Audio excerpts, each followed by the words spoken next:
Halo Kak Fitri, halo teman-teman BRI dan Reksa semuanya. Panggilnya apa? BR. Brit, Oh, Brits ya, oke. Brit dan Insan Brilian nih. Kok gimana kabarnya kok? Sehat, halo teman-teman semuanya. Kak Fitri sehat Kak? Sehat, sehat. Portofolio kita aman ya? Eh, Aman lah, cuma ya tetap ada sedikit struggle dikit lah beberapa waktu ini. Oke.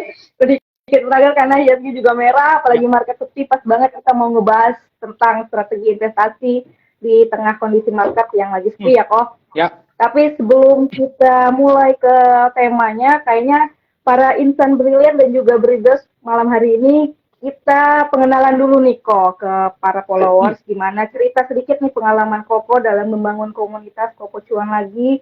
Dan juga dari awal mulanya aktif di pasar modal, terutama di influencer nih sekarang ini. Siapa sih yang gak kenal Koko Cuan sekarang ini yang lagi terkenal ya? amin. Oke, Amin. oke, sedikit cerita ya teman-teman, nggak banyak kan, nanti bisa sampai besok ceritanya.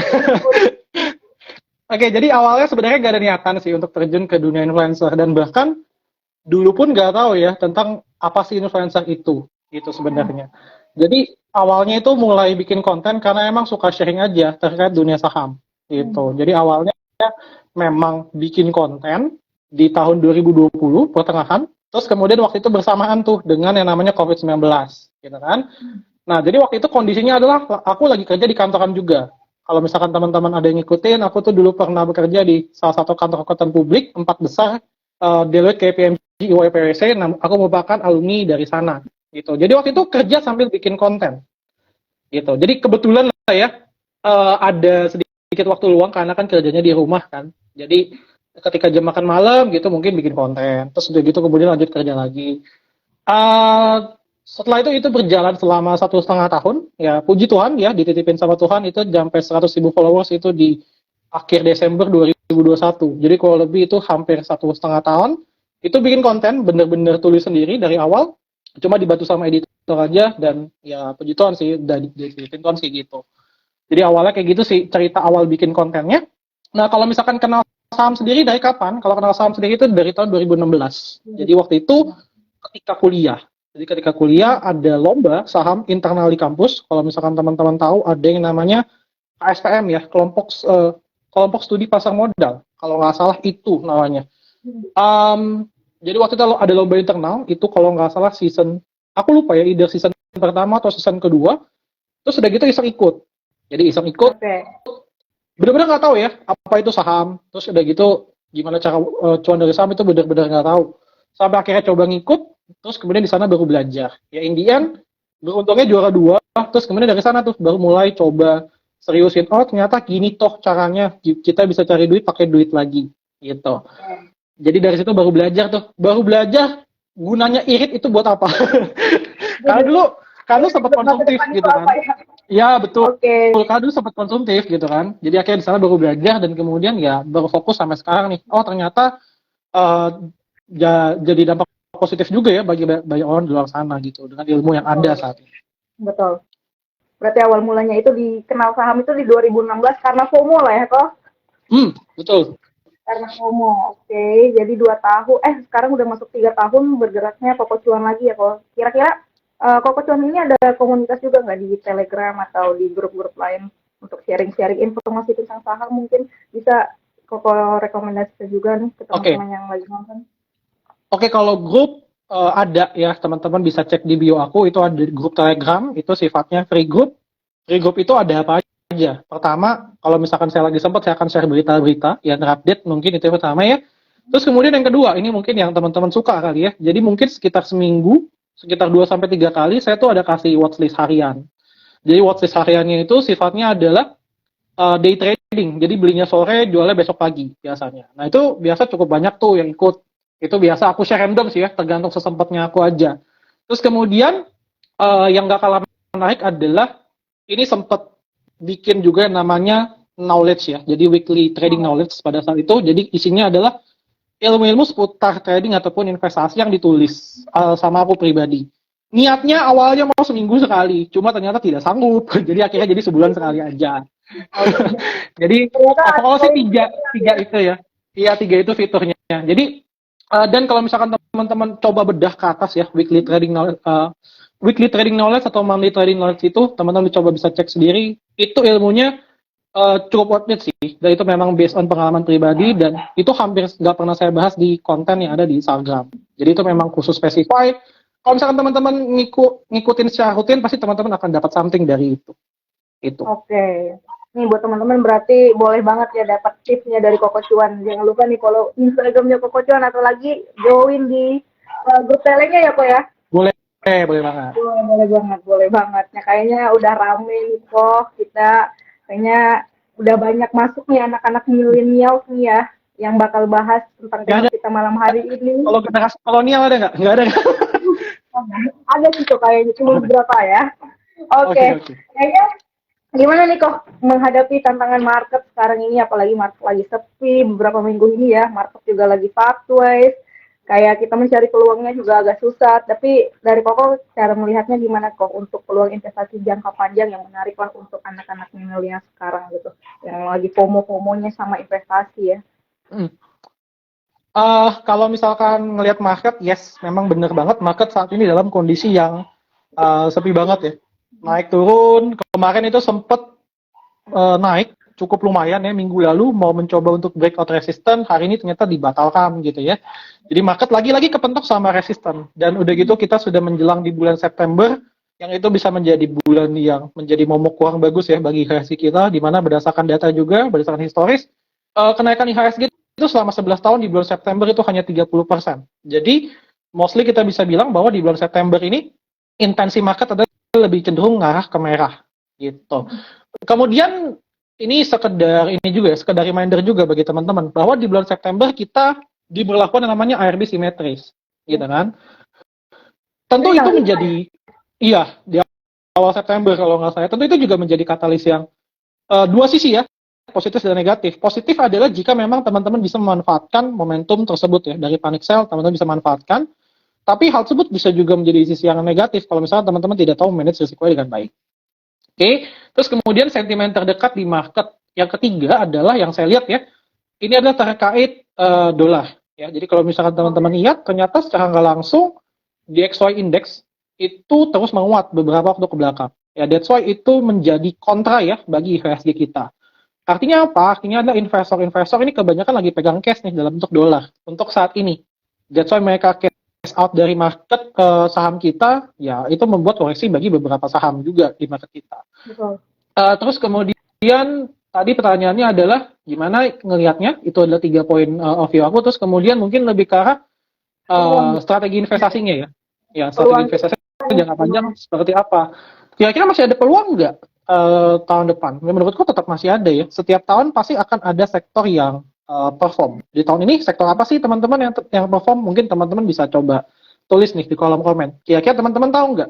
Selama 8 bulan ke belakang sektor apa nih yang lagi perform? Ini kan ada total 45 ya yang nonton ya. Mungkin boleh sambil tulis kali ya. Nanti kita bahas belakang. Ya, kalaupun sambil ada yang ada pertanyaan yang mau pengen dibahas, nanti sampaikan aja di kolom Q&A atau kolom komen aja, nanti kita bahas bareng-bareng nih teman-teman Breeders dan Koko Cuan ya. Ada yang tahu nggak kira-kira tahun ini sebenarnya sektor yang perform apa sih selama 8 bulan ke belakang? Kalau teman-teman lihat secara sekilas, mungkin boleh kasih responnya di kolom chat tuh. Ya kalau misalkan nggak tahu, saya jawab langsung. Kalau jawab langsung nggak enak. Nah, kalau bahas sektor apa nih kok? Ini ada yang komen banking, Oasa. Oke. Gimana kok kalau pandangannya kok? Banking memang tahun ini perform ya, terutama bank-bank besar. Itu yang pertama. Tapi sektor yang underrated, yang memang nggak disangka-sangka orang, kalau misalkan teman-teman notice adalah sektor otomotif. Tuh, teman-teman lihat ya saham-saham kayak Indomobil, terus IMJS, ya, Astra, Autoparts, terus Transportation ya, yes betul, saham Bluebird ya, itu ternyata perform well di tahun ini. Dan setiap tahun itu pasti akan ada rotasi sektor lagi. Nah, di bulan Juli, di bulan 7, bulan 8 ini itu sebenarnya udah kelihatan kira-kira sektor apa nih yang bakal berpotensi ke depannya. Udah ada tanda-tanda awal tuh. Ya, sektor apa? Sektor yang pertama adalah sektor EVT. Kalau misalkan teman-teman tahu. Jadi sektor energi baru terbarukan itu beberapa sahamnya sudah mulai ngadut-ngadut ya. Salah satunya ada dari saham BUMN yang baru listing ya dari Pertamina. Itu sudah naik di atas harga IPO-nya hingga saat ini. Terus kemudian ada juga saham Kencana Energi Lestari, kemudian juga ada saham Oasa ya, yang memang juga sudah perform di 2 bulan belakangan ini. Jadi menurut aku sih untuk tahun depan sendiri itu masih menjadi katalis yang positif ya bagi sektor energi baru terbarukan jika memang pipeline project-nya dari perusahaan tersebut itu on track gitu. Itu sektor yang pertama. Sektor yang kedua adalah yang aku lihat mungkin lebih ke arah turunan dari sektor properti ya gitu. Jadi kita sekarang sudah mendekati sebenarnya ujung dari peak tingkat suku bunga. Ya tingkat suku bunga mungkin akan naik lagi ya. Mungkin kalau misalkan teman-teman sempat ngikutin juga ya mungkin sekitar 1 sampai 2 kali lagi lah ya. Itu super maksimal banget di tahun ini. Terus kemudian kita akan mulai memasuki fase peak dari suku bunga. Dan itu juga kelihatan dari beberapa laporan keuangan di perusahaan sektor properti yang sudah mulai sedikit membaik nih di Q2 kemarin. Ya, jadi di sektor properti. Terus yang ketiga adalah sektor turunan properti. Nah, salah satunya adalah sektor semen, gitu ya. Karena kalau misalkan orang beli properti, otomatis kan dari developer akan membangun properti baru, gitu. Jadi otomatis ke depannya ya sektor semen juga bisa menjadi opsi nih. Nah, teman-teman tinggal cari tuh saham-saham yang relate ke sana yang memang punya competitive advantage, yang memang sedang dalam kondisi yang bagus. Nah, itu juga bisa dilirik. Gitu. Oke, ada yang komen kok, suku bunga Bank Indonesia di hold kok. Emang iya nih kok di hold atau gimana nih? Ya, suku bunga Bank Indonesia di hold ya. Tapi kalau misalkan suku bunga di AS, itu ada wacana mau dinaikin lagi tuh. Sekitar 1 kali lagi ya. 1 kali lagi kalau nggak salah. Dan memang sih langkah dari BI sendiri sudah cukup oke. Itu sebenarnya menantikan suku bunga. Karena memang nggak ada yang harus ditingkatkan gitu untuk saat ini. Oke. Berarti untuk sektor properti dan juga otomotif itu masih menjadi katalis positif di tahun depan ya kok. Tapi untuk memasuki tahun politik nih di tahun depan kira-kira sektor apa yang menarik kalau kita sekalian bahas? Nah, banyak orang berpikir pertama media ya. Tapi surprisingly laporan keuangan media ketika Q2 2023 kemarin itu masih kurang bagus ya. Kalau teman-teman lihat Surya Citra, MNCN ya dan sebagainya itu ternyata masih menorehkan kinerja yang agak kurang gitu ya untuk sektor media itu sendiri. Jadi kalau aku pribadi better nunggu konfirmasi dari laporan keuangan Q3 atau Q4 nanti kalau misalkan teman-teman memang mau masuk ke sektor media. Memang sih udah kelihatan banget ya bahwa udah banyak banner di mana-mana ya. Kita ke jalan tol juga teman-teman lihat banyak banner di mana-mana. Terus di pemukiman-pemukiman warga juga banyak kan. Menurutku dampaknya belum kelihatan dari laporan keuangan Q2 nanti, jadi tetap harus masih konfirmasi ke laporan keuangan kuartal selanjutnya. Kemudian sektor yang mungkin terdampak dari politik adalah tentunya sektor consumer goods gitu. Jadi kenapa untuk sektor sama baik lagi ya, itu dampak positif dari pemilu itu sendiri ya. Kalau misalkan ada partai misalnya dia mau nyalekin satu orang gitu ya, tentu kan dia harus promosi juga. Promosinya pakai apa ya? Pakai barang-barang ya, atau consumer goods tadi. Gampangnya kayak gitu kan. Itu juga memboost ya. Ditambah lagi, ini domino efek ya, dari inflasi yang kemarin. Dimana kalau misalkan teman-teman lihat, inflasi terjadi kan, kemarin itu sempat cukup tinggi kan. Otomatis harga dari produk-produk consumer goods itu kan juga akan naik tuh. Jadi ketika harganya naik, emang pernah teman-teman lihat harga Indomie turun lagi? Gitu kan, hampir nggak pernah kan, otomatis ya udah itu menjadi domino effect dan tentunya ya bisa mengcompound nih ke perusahaan consumer goods itu tadi. Oke. Berarti kira-kira untuk sektor memasuki tahun politik itu kita masih wait and see aja dulu ya, kok sampai nunggu konfirmasi kuartal ketiga nih, karena pasti consumer goods kalau consumer goods dicicil mungkin boleh lah ya, karena memang bukan cuma sentimen dari politik tapi ada after effect dari inflasi kemarin dan juga memulihnya daya beli masyarakat, gitu kan? Oke, benar banget mas. Itu yang bisa kamu pertimbangkan nih ya para breeders dan juga kokocuan lagi nih untuk generasi para millennials dalam menghadapi pasar Southwest dan juga market di tahun depan. Tapi seberapa penting sih kok strategi ini untuk investasi jangka panjang nih untuk anak-anak para millennials dan juga Gen Z, terutama para traders pemula gitu. Penting banget nggak? Oke, kalau ditanya penting banget atau enggak, menurutku sih penting ya. Jadi ini aku sedikit kasih gambaran dulu dalam jangka panjang ya terkait IHSG kita. Gambaran pertama yang mau aku info adalah konsistensi pertumbuhan GDP Indonesia itu dulu. Jadi kita sebagai negara berkembang tentunya masih diuntungkan ya dengan GDP yang konsisten untuk bertumbuh. Kalau misalkan GDP kita terus bertumbuh, otomatis dari sisi investor, terutama investor asing, itu juga akan injek dananya ke negara kita. Dan mereka injek dana ke negara kita, otomatis ke salah satunya bisa ke perusahaan TBK, gitu kan? Teman-teman bisa bayangin, dulu di tahun 2020-2021, ya inflasi di Amerika sempat hit 11%, tapi tingkat suku bunganya cuma sekitar 4 atau 5 ya, kalau nggak salah ya. Sekitaran itu ya, kalau nggak salah ya. Saya kalau nggak salah ingat, kalau saya salah ya. Jadi gampangnya gini, ketika waktu itu di tahun 2020-2021, ketika kita invest atau misalkan kita nabung di Amerika, secara nggak langsung uang kita itu berkurang karena inflasinya lebih tinggi, gitu kan? Duitnya larinya kemana? Otomatis ya ke salah satunya negara berkembang, ke Indonesia ini. Nah, jadi waktu itu di tahun 2020-2021 teman-teman bisa lihat salah satunya adalah lari ke perusahaan-perusahaan tambang. Ya teman-teman coba bayangin waktu itu Indonesia isinya cukup banyak ya perusahaan tambang, terutama perusahaan batu bara. Dan ketika teman-teman lihat, wah ini kalau investor asing masuk di sana, bagi dividennya juga gede, 20%, 30%. Gitu kan, daripada nabung di Amerika, mending nabungnya di sini, gitu kan. Jadi itu poin yang pertama. Jadi ketika konsistensi ekonomi Indonesia terus bertumbuh, tentunya itu berdampak baik bagi kita. Yang kedua, kita itu sebenarnya sekarang ya, untuk saat ini masih termasuk dalam kalangan early investor. Jadi kalau misalkan data dari KSEI, kita itu masuk dalam kalangan 5%. Ya, investor yang memang sudah berinvestasi di pasar modal.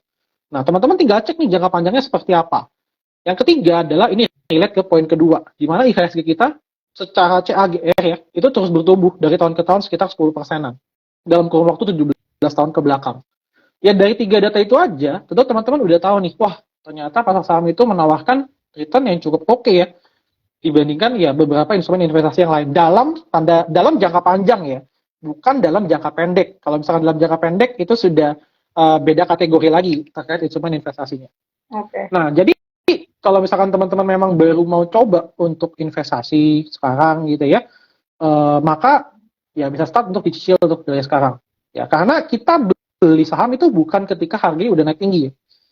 Tapi kita beli ketika memang harganya belum direspon, ya lagi murah, lagi dapat sentimen negatif, tapi ternyata secara fundamental itu oke dalam jangka panjang.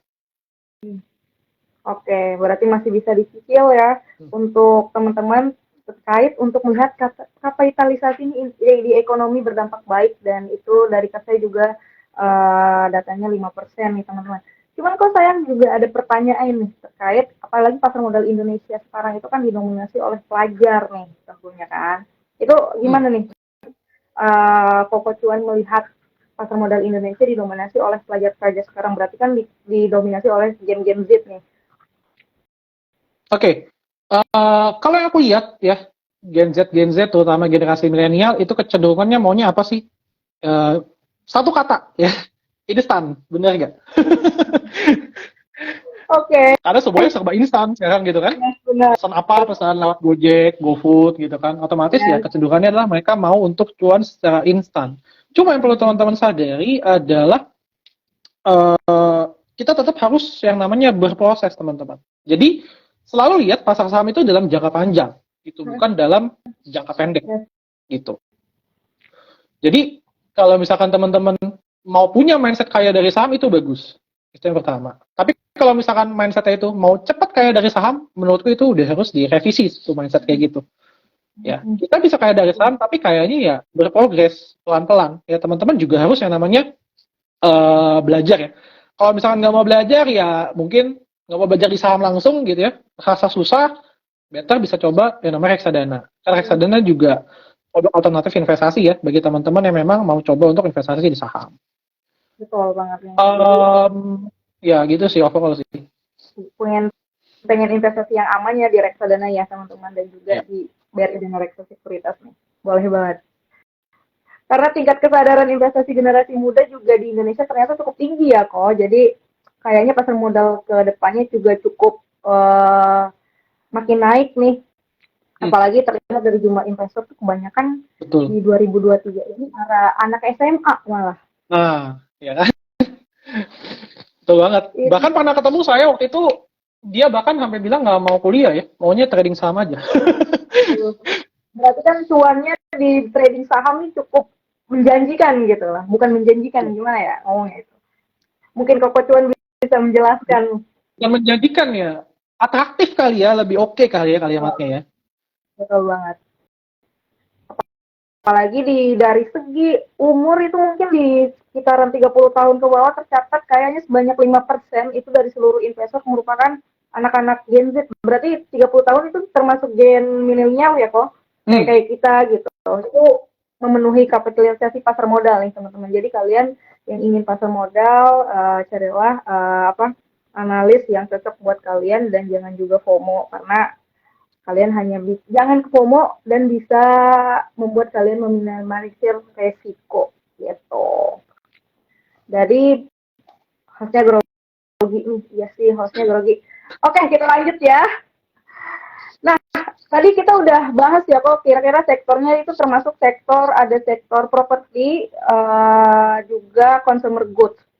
Nah, kira-kira yang dalam jangka menuju akhir tahun ini kira-kira sektor apa nih kok yang cukup wangi lah, yang cukup bisa kita lirik nih untuk kedepannya, bukan yang untuk tahun depan ya, yang dalam akhir-akhir ini.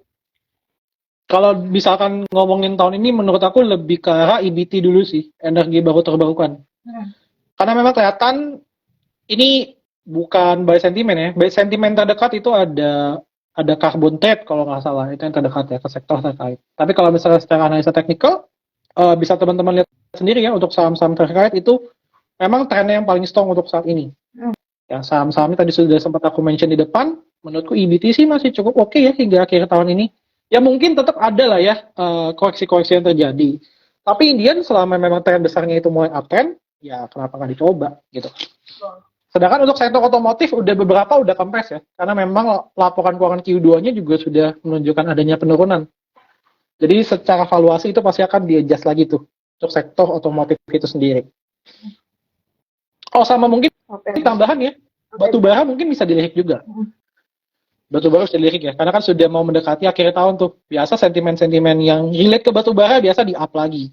Ya kemarin kan batu bara juga harganya udah sempat naik ya ke 150 tuh dari 140 dolar. Dan sebagai tambahan juga untuk perusahaan batu bara ya dengan harga batu bara di sekitaran itu dia masih bisa bagi dividen dalam jumlah yang oke. Jadi buat teman-teman yang memang sukanya cash flow gitu ya, itu boleh banget dicoba. Boleh banget nih coba berarti teman-teman. Tapi ingat ya, strategi memiliki resiko masing-masing nih teman-teman dan mempunyai potensi yang berbeda-beda. Jadi kalaupun loss jangan salahin Koko Cuan nih. Nanti kalian nyalahin disclaimer on. Ya, disclaimer on ya. Jadi tetaplah analisa masing-masing nih teman-teman. Jadi pastikan untuk melakukan riset terlebih dahulu atau boleh langsung join juga ke Telegramnya Koko Cuan. Itu bisa disebutkan nggak nih kok? Channel Telegramnya apa? Nama channelnya sih sharing channel ya.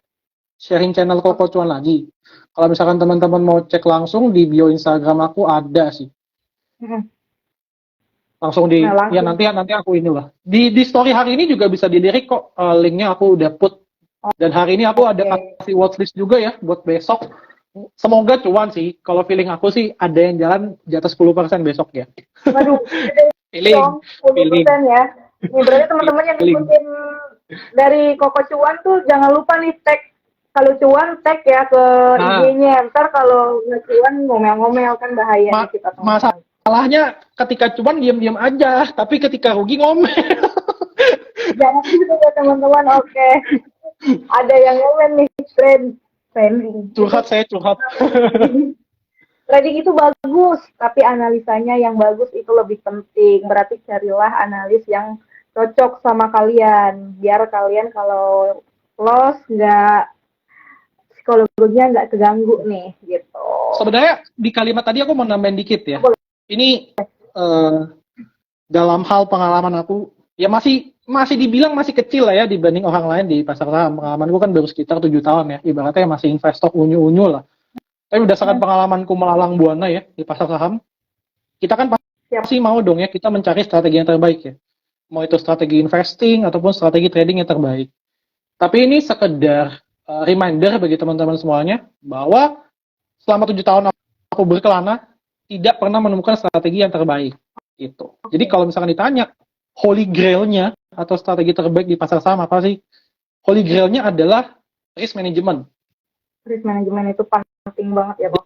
Jadi kemampuan kita mengelola risiko itu jauh lebih penting ketimbang kita mencari metode yang terbaik di pasar saham itu sendiri. Ya, jadi kalau misalnya contoh teman-teman adalah seorang investor, ya, teman-teman tahu nih itu sahamnya lagi di harga yang murah, teman-teman beli, masuk, oke, good, gitu kan, misalnya udah masuk. Tapi teman-teman tidak mempersiapkan cash tambahan nih atau cash cadangan kalau misalnya harga sahamnya turun. Itu kan termasuk manajemen risiko juga. Jadi teman-teman langsung beli di satu harga. Tapi teman-teman nggak standby ini kalau misalnya harganya turun lagi gimana? Gitu. Itu kendalanya seorang investor lah. Jadi dia tidak sedia cash yang cukup untuk dia melakukan averaging down. Ya.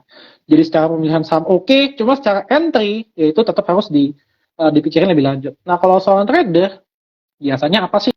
Biasanya ketika dia entry sebuah saham, maka yang diingat adalah langsung ke arah target price-nya.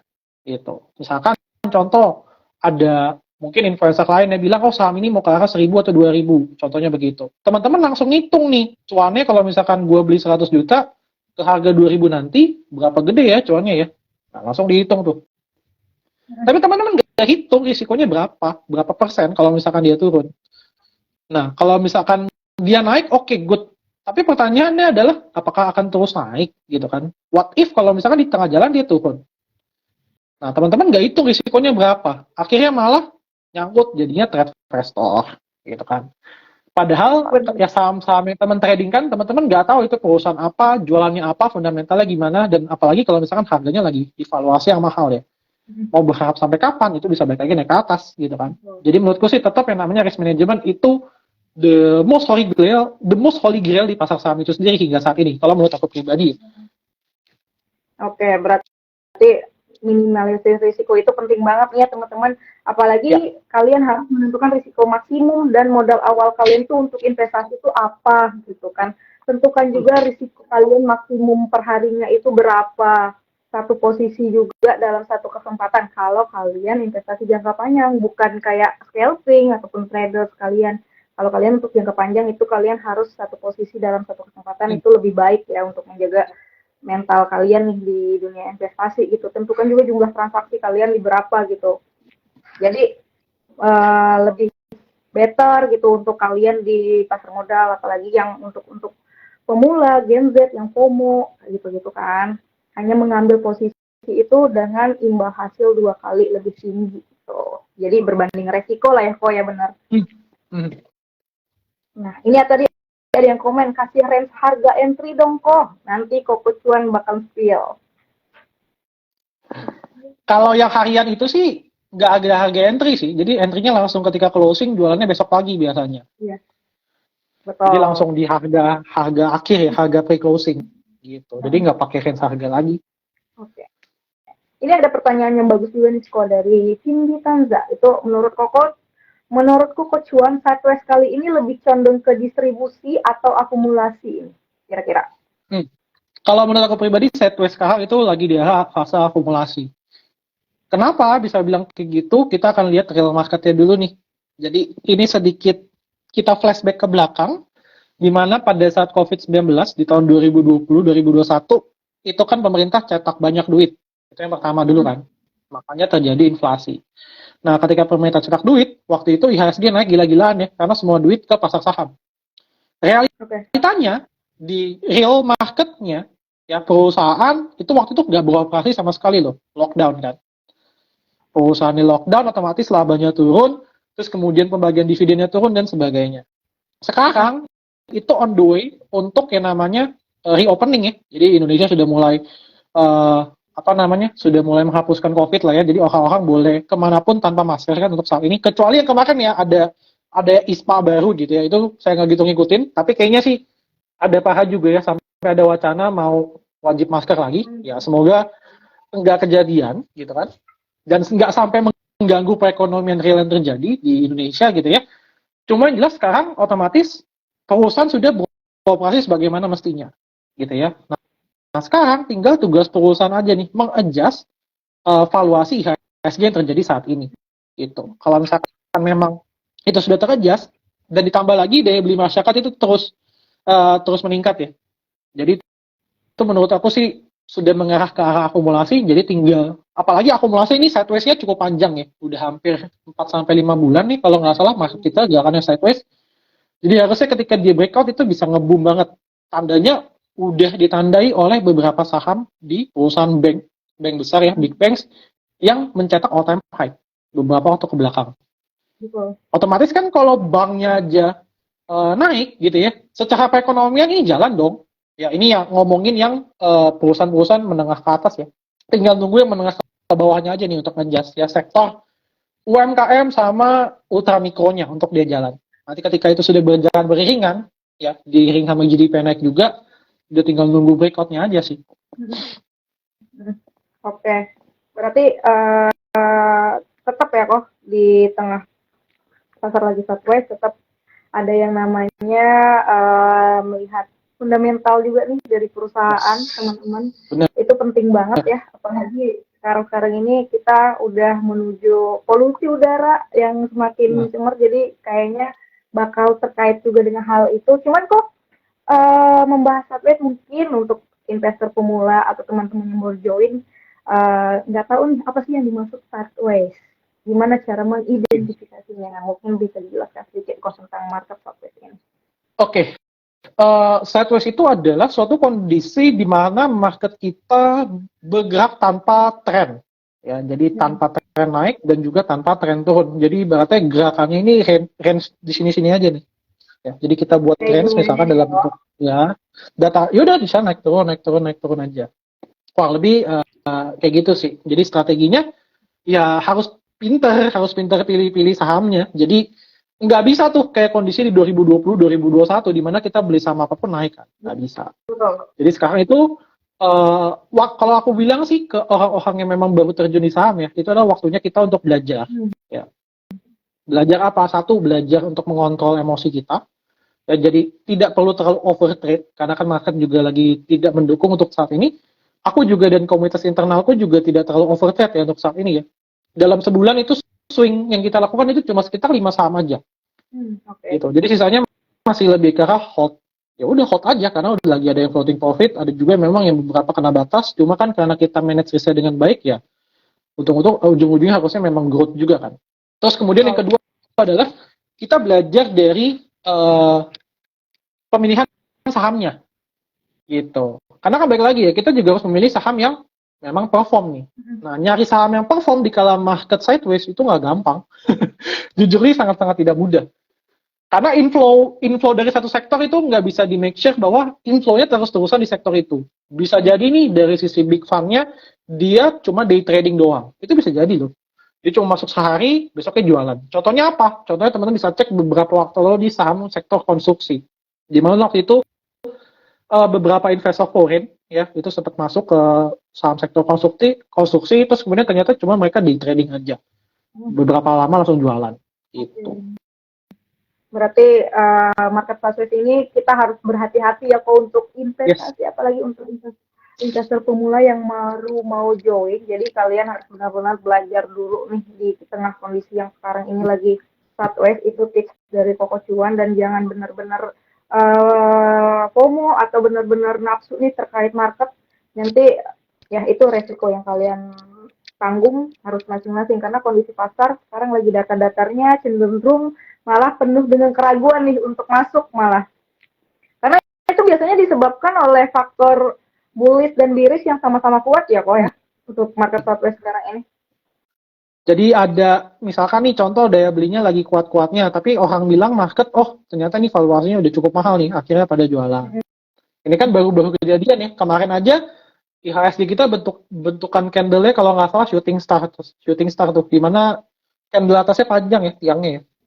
Artinya kan itu ada sempat daya beli naik ke atas, tapi ternyata ada yang jualan di sana.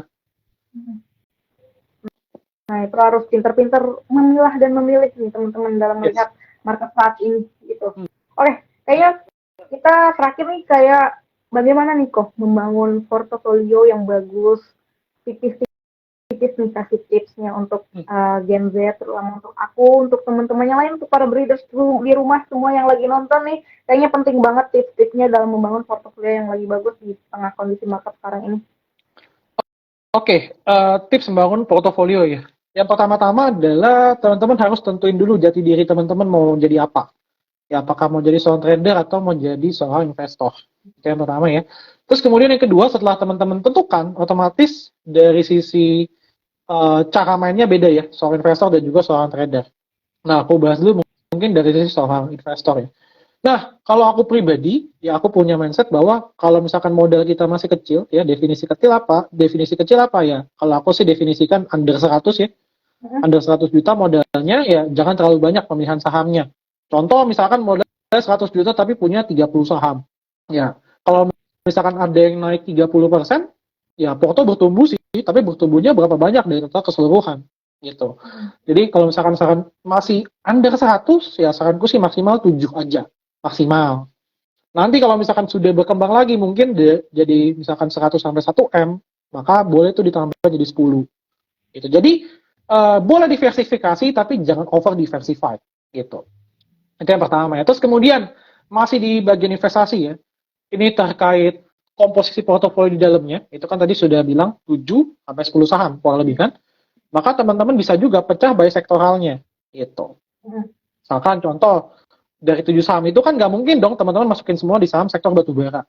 Ya, itu juga harus dipecah. Jadi pemecahan sektornya itu juga harus jelas. Ya, mau dibagi berapa sektor nih? Oh, 3 sektor aja. Ya udah. Berarti masing-masing satu sektor 2. Wah, lebih kayak gitu kan. Nah, nextnya kita udah dapat nih. Contoh mau pilih 3 sektor. Tadi kan ada properti, ada semen, ada EBT. Contohnya kayak gitu. Terus kemudian yang perlu teman-teman cek adalah ini lebih ke arah komposisi besarnya perusahaan ya. Atau kita bisa bilang risk manajemennya juga sih, kurang lebih kayak gitu. Nah, teman-teman pecah lagi. Ya, misalkan tadi satu sektor 2. Saham yang pertama itu di saham yang memang punya market cap yang cukup besar di sektor terkait. Saham yang kedua, teman-teman bisa put di yang kecil. Jadi yang market cap kecil tapi punya potensi juga tuh atas imbasnya sektor yang lagi bagus pada saat itu. Jadi balancing, kalau lebih kayak gitu. Tapi tentunya bisa digedein yang porsi yang market cap yang lebih gede.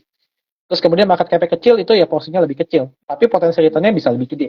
Ya, jadi overall itu sih yang memang bisa teman-teman pakai gitu ya, strategi bisa teman-teman pakai kalau misalnya teman-teman mau susun portofolio. Jadi pertama tentuin jati diri dulu. Kemudian yang kedua adalah teman-teman pilih nih mau punya berapa saham. Ya, udah gitu ya tinggal bagi rata aja. Misalkan tadi 100 juta dibagi 7 ya masing-masing sekitar 14 mungkin kan ya. Nah, terus kemudian baru dia dibagi-bagi per sektor sama dibagi-bagi per sizing perusahaannya. Market cap gede, market cap kecil. Itu khusus investor. Kalau trader, sebenarnya aku nggak ada panduan gimana-gimana banget sih ya. Untuk trader itu ada 2 tipe sebenarnya. Yang pertama adalah trader yang based on risk per trade. Jadi kita bagi berdasarkan berapa nih risiko yang bisa diterima per kita trading. Sama yang kedua adalah kita bagi rata. Kayak gitu sistemnya. Jadi misalkan tadi sama ya 100 juta mau bagi 5 saham. Maka satu sahamnya masuknya 20 juta. Itu bisa. Atau mau bagi based on risk per trade. Kalau bisa kita bagi based on risk per trade, otomatis nanti jumlah lotnya akan nge-adjust. Gitu. Aku nggak ngomong lebih dalam lah, karena itu kan soal teknis banget kan, perhitungan berapa jumlah lotnya. Kalau lebih itu sih yang bisa teman-teman gunakan ya sebagai guidance awal nih, kalau misalkan bingung tentang portfolio manajemen. Yes, benar banget. Itu tuh salah satu tips dari Koko Cuan ya teman-teman. Tentukan jati diri kalian, pecah lagi sektor yang kalian ingin beli.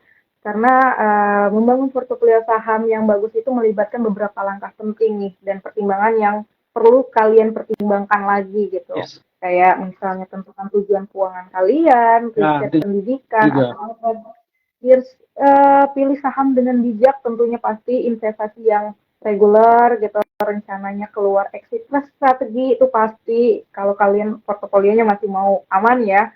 Pantau dan evaluasi juga, terus pertimbangkan investasi yang cukup pasif gitu. Ini ada pertanyaan juga nih kok dari Alwi Asegaf kayaknya. Kok kalau buat pemula yang mau mulai trading, apa aja nih yang bisa jadi tolak ukur buat nentuin sebenarnya kita udah benar atau enggak nih tradingnya gitu. Oke. Gampang sih jawabannya.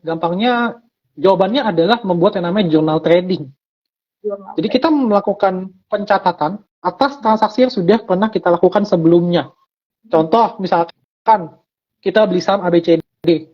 Kita tulis belinya di berapa, alasan belinya apa. Terus kemudian kita track tuh selama ke depannya. Apakah saham ini untung atau rugi? Kalau misalkan untung reasonnya kenapa, ruginya kenapa. Lakukan terus itu pencatatan selama rutin gitu ya, mungkin 1 bulan, 2 bulan, 3 bulan. Nanti teman-teman akan ketemu polanya. Kira-kira aku sebagai seorang trader kebanyakan melakukan kesalahan di mana sih? Ya. Hmm. Dan itu nanti teman-teman bisa cross check juga nih di kondisi market saat ini. Oh, ternyata di kondisi market sideways. Oh, aku terlalu banyak FOMO nih. FOMO itu dalam artian terlalu banyak ngejar saham yang sudah breakout tinggi. Contohnya kayak gitu. Atau bisa jadi kayak gini. Oh, ternyata kebanyakan trading yang aku lakukan gitu ya, misalkan seorang swing trader tuh. Ternyata kebanyakan trading yang aku lakukan itu loss ketika sahamnya lagi downtrend. Jadi itu bisa jadi bahan evaluasi tuh buat teman-teman supaya kedepannya teman-teman bisa memilih saham dengan lebih baik. Nah, kalau udah banyak, oh ternyata udah ketemu nih alasan salahnya apa, otomatis teman-teman tinggal menentukan dong langkah solusinya seperti apa.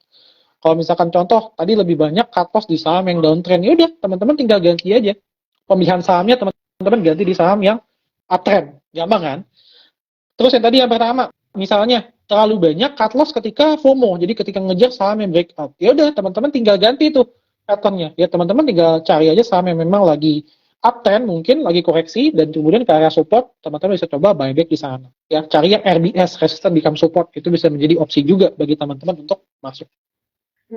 Oke, berarti tentukan jumlah trading kalian ya. Dan jangan lupa Yes. analisa kembali apa yang kalian Ya. tulis dan kalian tentukan di investasi tersebut. Oke,